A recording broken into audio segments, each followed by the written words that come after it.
With reference to the Employment Act 1955, Normala is allowed to commence her maternity leave before her expected date of confinement under certain conditions.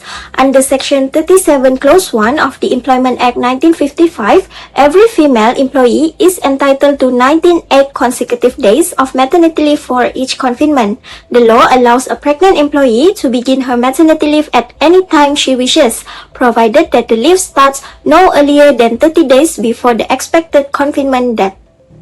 In this case, Normala informed her supervisor that she wanted to commence her maternity leave 1 week before her expected date of confinement. Since 1 week falls within the permitted 30-day period, her request is lawful under the Act. Furthermore, Normala was feeling unwell and her doctor advised her to have complete bed rest for 3 days. Pregnancy-related health conditions are recognized under the law, and medical advice may support an employee's decision to begin maternity leave earlier. Under Section 40 Clause 2, a pregnant employee is also required to notify her employer within 60 days before the expected confinement date and inform the employer when she intends to start her maternity leave.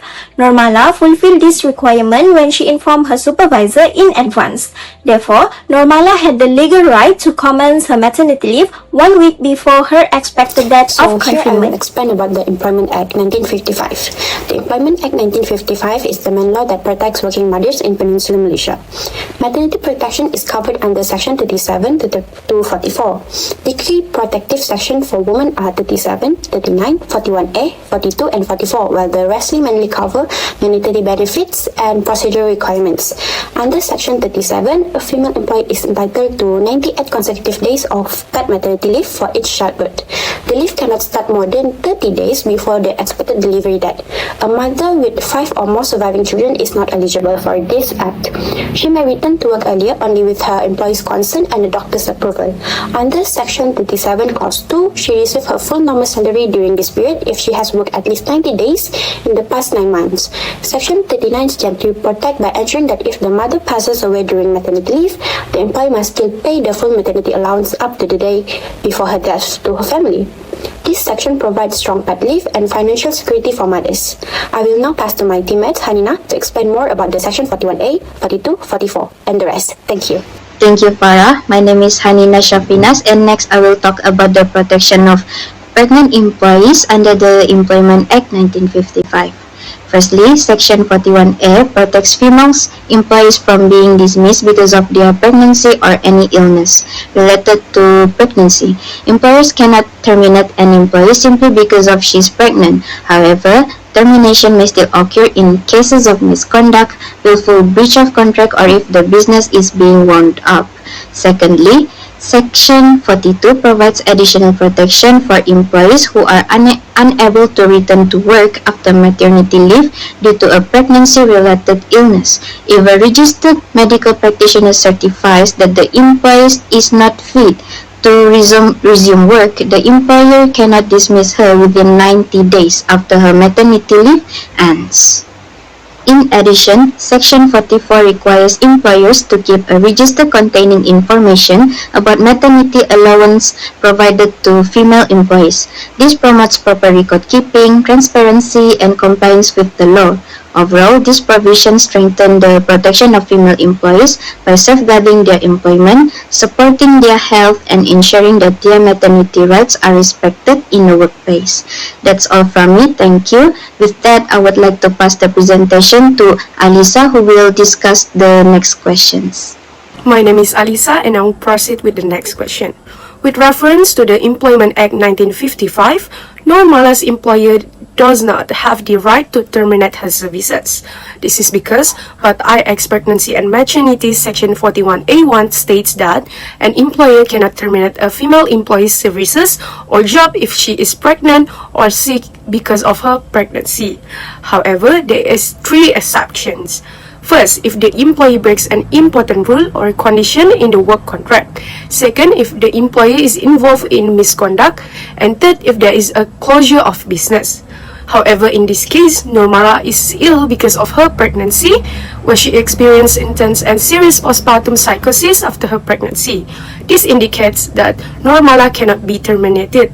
Besides, Section 42(1) restriction on termination of female employee after eligible period also states that if a female employee is still sick after her maternity leave ends, because of pregnancy or childbirth, and a registered doctor confirms that she is not fit to work, the employer cannot dismiss her or terminate her service for up to 90 days after her maternity leave ends. Referring to this case, at the end of Normala's 90 days of maternity leave, she was still not feeling well and was given a medical leave for another month by a legal doctor, as an indicator that she is still not fit to work. To sum up, Normala's 1-month medical leave after her maternity leave is valid because it did not exceed 90 days as mentioned in Section 42(1), and the leave is confirmed by a registered doctor. Therefore, Mr. Bala does not have the right to terminate her services, and Normala can take legal action and claim for unfair dismissal by her employer. That's all from me. Thank you. For the last question, me, Nurul Yakinmiti Romji, will explain it. Question 4 is about what are the social security benefits available for Normala based on the case study. First, maternity leave and maternity benefits. Normala is entitled to maternity leave and benefits under the Employment Act 1955. Female employees in Malaysia are protected by law to ensure safe pregnancy and recovery after childbirth. She is entitled to at least 98 days of maternity leave. During this period, she is allowed to rest before and after delivery. If she meets the required condition, she may also receive maternity allowance.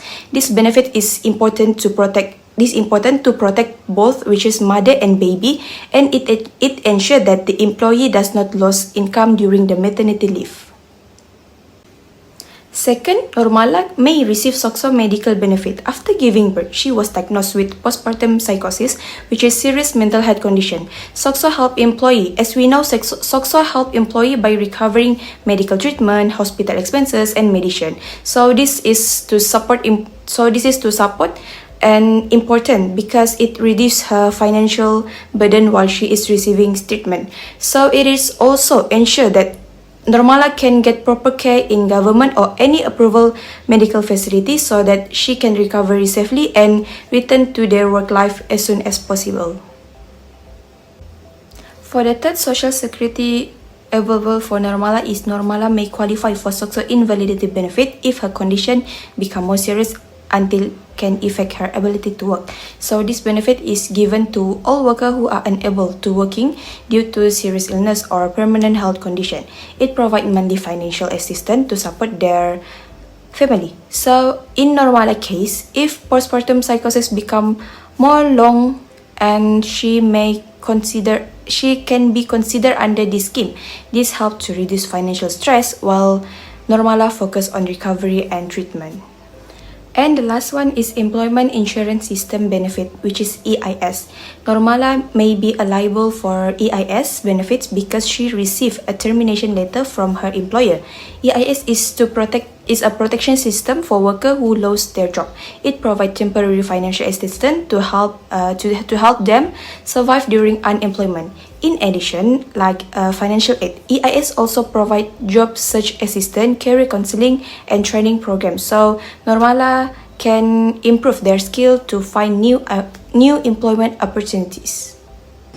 In conclusion, the case of Normala demonstrates the importance of maternity protection under the Employment Act 1955. Normala had the legal right to commence her maternity leave 1 week before her expected date of confinement because it was within the period allowed by law and she had informed her employer in advance.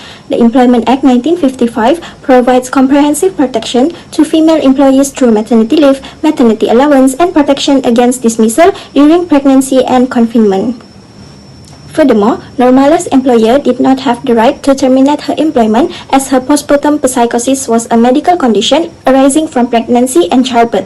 Since her illness was certified by a doctor and her absence did not exceed the protection period provided under Section 42 Clause 1, the termination may constitute unfair dismissal. In addition, Normala may be entitled to various social security benefits, including maternity benefits, medical benefits under SOCSO Perkeso, invalidity benefits, and employment insurance system EIS benefits subject to the relevant eligibility requirements. Overall, this case highlights the significance of protecting the rights, welfare, and job security of female employees during pregnancy and after childbirth while ensuring that employers comply with the provisions of the Employment Act 1955 and Malaysia's Social Security laws.